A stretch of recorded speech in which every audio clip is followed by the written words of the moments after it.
मेरे जैसे केसेस किसी और पे हैं नहीं। 80 प्लस ऑलमोस्ट खवातीन थी। लेकिन जिस तरह मेरे साथ पंजाब गवर्नमेंट या मरियम बीबी पर्सनल हुई हुई है, ऐसे किसी और के साथ पर्सनल नहीं हुई थी ना। किसी और के घर पे इस तरह रेड नहीं हो रही, किसी और पे 13 मुकदमे नहीं है, कोई और 16 बार गिरफ्तार नहीं हुआ। पूरे प्रोटोकॉल में तो सिर्फ आप होती हैं ना, आपको जो है वो मीडिया हाइप भी पूरी है। फुटेज मेरे वाला बना और उसमें प्रोपेगेंडा हो गया कि देखें जी ये सरकारी गाड़ी में फिर रही है। वो मेरी नहीं थी, उमर अयूब साहब की गाड़ी थी। एक्चुअली जब मैं एटीसी सरगोदा कोर्ट में थी तो वहां पुलिस क्योंकि डिटेंशन के लिए तशरीफ ले आई थी हमको अरेस्ट करने के लिए। तो उमर अयूब साहब जो थे, क्योंकि वो अपोजिशन लीडर है और उनकी सरकारी गाड़ी थी, उन्होंने बेसिकली उस गाड़ी में हमें रेस्क्यू की। उन्होंने बोला कि मेरी गाड़ी पे इस तरह नहीं अटैक कर सकते, तो आप खवातीन है तो आप मेरी गाड़ी में बैठ जाए। हम में से कोई भी अपने पुराने एड्रेस पे नहीं रह रहा है। हालांकि हम केपी गए हैं, इसके बावजूद हम कहाँ पे होते हैं हम किसी को भी नहीं बताते। अभी तक हमारे हालात ऐसे, हम अपने घरों पे नहीं रह सकते। और बाकी भी जो आपको किससे क्या बेचारी अपने घरों पे रह रही है, सब पंजाबी जितने भी है जिनकी बेचारों की जानों को खतरा है फिलहाल, वो सब वही है।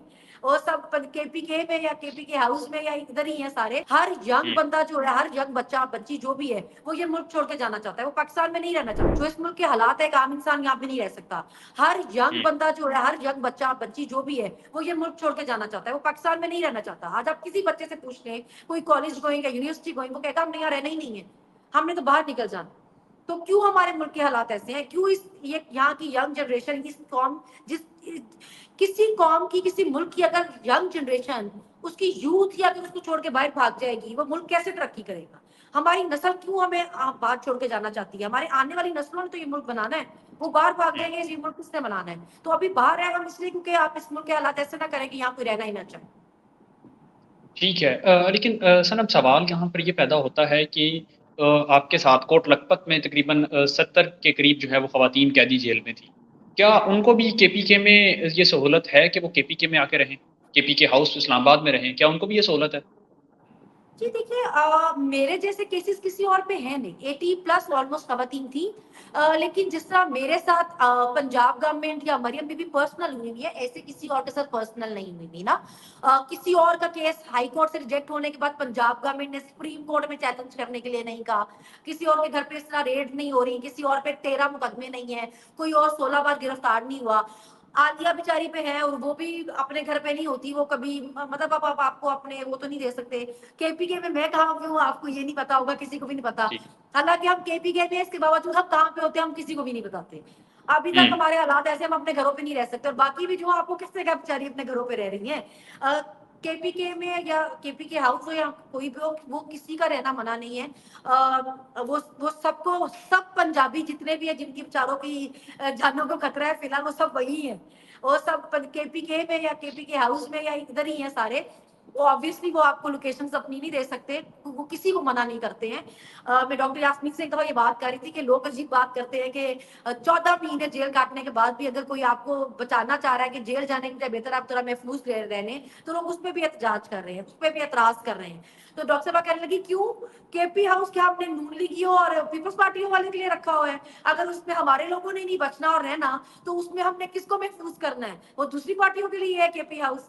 तो ना तो केपी के वाले किसी को मना करते हैं, ना केपी हाउस वाले किसी को मना करते हैं। वो बहुत वेलकमिंग लोग हैं, वो बहुत बहादुर लोग हैं। वो जिसको जरूरत पड़ती है वो उसको बिल्कुल बिल्कुल सहारा देते हैं, बिल्कुल रखते हैं, क्यों नहीं करते, हेल्प करते हैं वो। ठीक ठीक हो गया। मना लेकिन किसको यहाँ किया पर ये जो बताएं।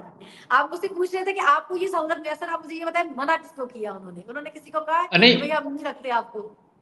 नहीं, पूरे प्रोटोकॉल में तो सिर्फ आप होती हैं ना, आपको जो है वो मीडिया हाइप भी पूरी है। और अच्छा बाकी नहीं, जो ये भी मेरी गलत, नहीं ये भी एक गलत मेरे वो है साथ कि जो प्रोटोकॉल में होती हूँ। एक्चुअली जब मैं एटीसी सरगोदा कोर्ट में थी तो वहां पुलिस क्योंकि डिटेंशन के लिए तशरीफ ले आई थी हमको अरेस्ट करने के लिए।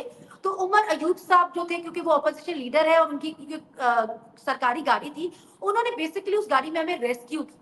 उन्होंने बोला कि हुँ, मेरी गाड़ी पे इस तरह नहीं अटैक कर सकते, तो आप खवातीन है तो आप मेरी गाड़ी में बैठ जाए।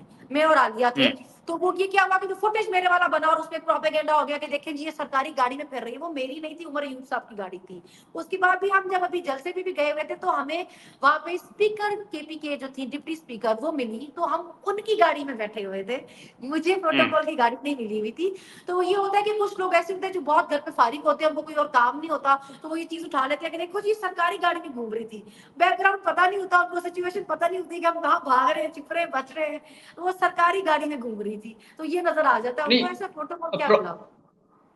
प्रॉब्लम ये है कि बाकी जो आपके साथ ख़वातीन कैदी थी उनमें रोहीना है और भी मेरे एग्ज़ैक्ट नाम ज़हन में नहीं आ रहे। वो लाहौर में ही हैं, उनके घरों पे रेड होती है, गिरफ्तारी के वारंट जारी होते हैं, लेकिन उनको ये गाड़ियाँ मुयस्सर नहीं होती, ना डिप्टी स्पीकर की, ना उमर अयूब साहब की, किसी की गाड़ी मुयस्सर ये नहीं तो होती। देखिए, ये तो ये कि हम कहीं गए होते हैं किसी पेशी पे तो कोई हेल्प के लिए गाड़ी मिलती है ना। और इन सब का ये हुआ कि रोहिना मेरी बहुत अच्छी दोस्त है। इन सब लोगों ने बेचारों ने, आपको पता है, आप लोगों को, मैं वही चीज़ कहती हूँ, लोगों को बैकग्राउंड, इन सब लोगों ने जेल से आने के बाद अपने घर चेंज किए। सब लोग अपने घरों को छोड़ के दूसरी लोकेशंस पे शिफ्ट हुए, इसलिए क्योंकि पुलिस हुँ, हर दूसरे दिन पहुंचती थी। अभी भी मुझे सुमैया बता रही थी कि जो हमारा पुराना घर था वहां पुलिस रोज जा रही है। शुक्र है उनको मेरे नए घर का नहीं पता। तो कोई भी इनमें से अपने पुराने एड्रेस पे नहीं रह रहा है, हम में से कोई भी अपने पुराने एड्रेस पे नहीं रह रहा है। तो वो, मतलब ऑब्वियसली कोई शौकिया तो गिरफ्तार नहीं होना चाहेगा ना कि हम अपने उसी घर पे जाके बैठ जाए कि आओ और गिरफ्तार कर लो। हम सब हुँ। इधर उधर है, हम घरों पे कोई नहीं है।